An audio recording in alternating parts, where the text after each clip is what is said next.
Assalamualaikum warahmatullahi wabarakatuh.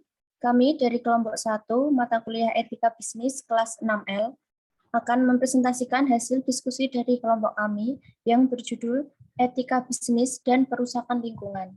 Sebelumnya, perkenalkan anggota kelompok kami yang pertama, Siti Umayyah, NIM 11021, Luciana Aprilia Butsainah, NIM 11272, Friska Mulia Putri, NIM 11044, Bagus Gita, NIM 11061, Muhammad Nur Alif, NIM 11080, Arwani Ajib Arsoma, NIM 11111, Soluna Farda, NIM 11132, Retna Wahyu Ningsih, NIM 11140,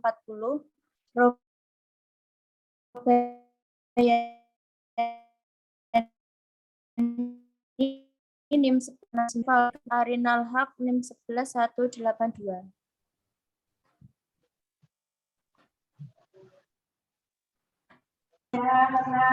Definisi lingkungan. Lingkungan adalah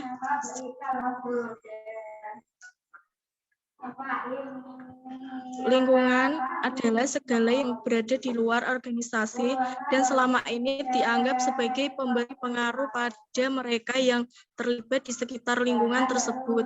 Secara umum, lingkungan ada dua, yakni lingkungan internal dan lingkungan eksternal.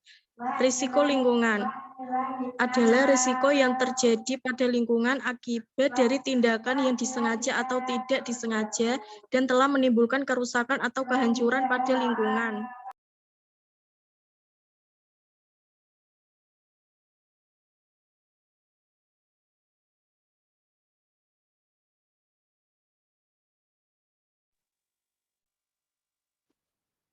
Selanjutnya, pengaruh resiko lingkungan terhadap perusahaan. Pihak manajemen perusahaan akan menghadapi sanksi hukum karena telah melakukan perusakan lingkungan sekitar. Pihak manajemen perusahaan harus menghadapi tekanan dari para NGO atau non-government organisasi, baik yang berasal dari dalam maupun internasional. Para mitra bisnis yang selama ini begitu dekat dan mendukung perusahaan akan mengambil tindakan prudent atau hati-hati. Pihak manajemen perusahaan harus siap menghadapi sikap protes dari masyarakat sekitar yang selama ini telah dirugikan akibat beroperasinya perusahaan. Selanjutnya,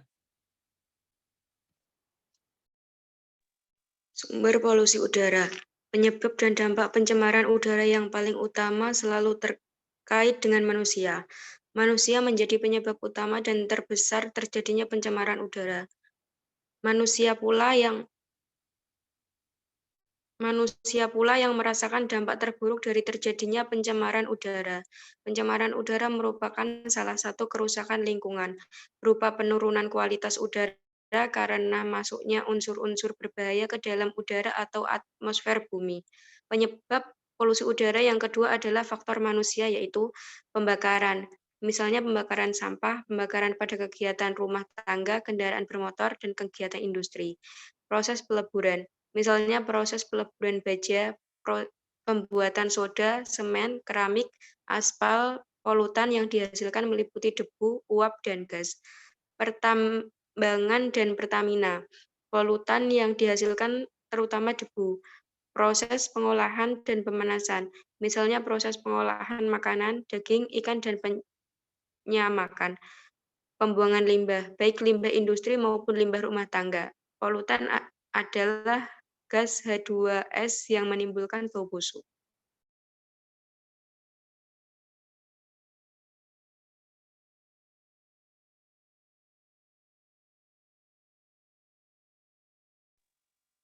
Solusi dalam penyelesaian masalah resiko perusahaan lingkungan yaitu menerapkan prinsip 4R, reduce, resume, replicate, dan juga replicate. Prinsip ini berguna untuk menanggulangi adanya bencana banjir yang sering terjadi. Reboisasi, hutan berbagai negara menjadi paru-paru dunia jika ada hutan yang rusak. Maka beberapa negara lain juga akan mendapatkan efek tersebut. Bioremediasi limbah tidak hanya terjadi di industri saja, juga limbah rumah tangga, tapi yang sering menyebabkan efek yang terasa adalah limbah industri.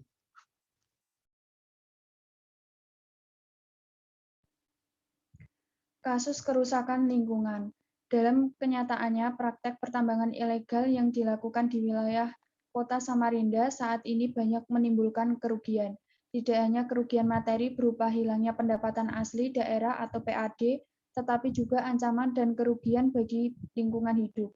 Hasil penelitian penulis di Dinas Pertambangan dan Energi bahwa kegiatan pertambangan batu gunung di Jalan Bangeris, Kecamatan Sungai Kunjang, Kota Samarinda, baik di musim hujan maupun musim kemarau, berdampak sebagai berikut.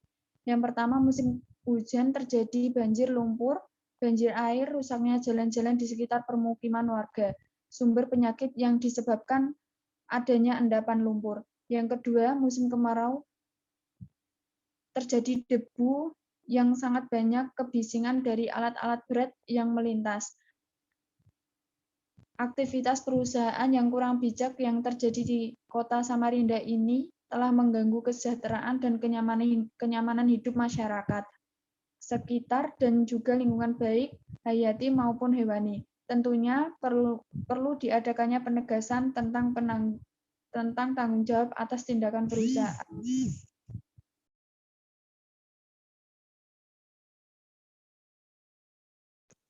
Solusi dari kasus kerusakan lingkungan. Upaya hukum dalam penanggulangan dampak dari kerusakan lingkungan yang terjadi di Bangris, Kecamatan Sungai Kunjang, Kota Samarinda, sesuai dengan ketentuan pelaksanaan dari pasal-pasal Undang-Undang Nomor 32 Tahun 2009 tentang pelindungan dan pengelolaan lingkungan hidup yang berkaitan dengan penanggulangan serta tata cara pertambangan harus ditegaskan, yaitu setiap orang atau badan yang melakukan kerusakan lingkungan hidup akan mendapatkan sanksi sebagai berikut.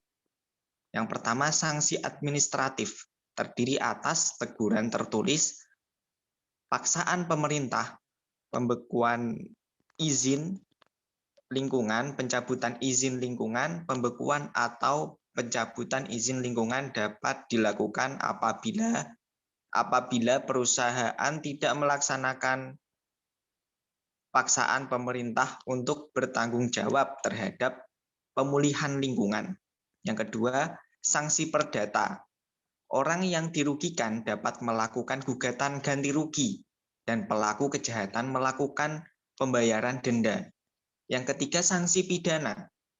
Dengan terbukti melakukan tindakan pelanggaran atau kejahatan, para pelaku dapat dikenakan denda dan sanksi penjara.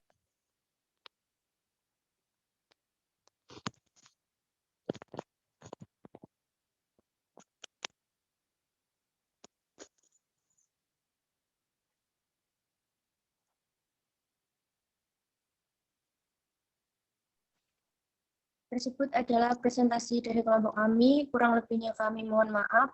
Wassalamualaikum warahmatullahi wabarakatuh.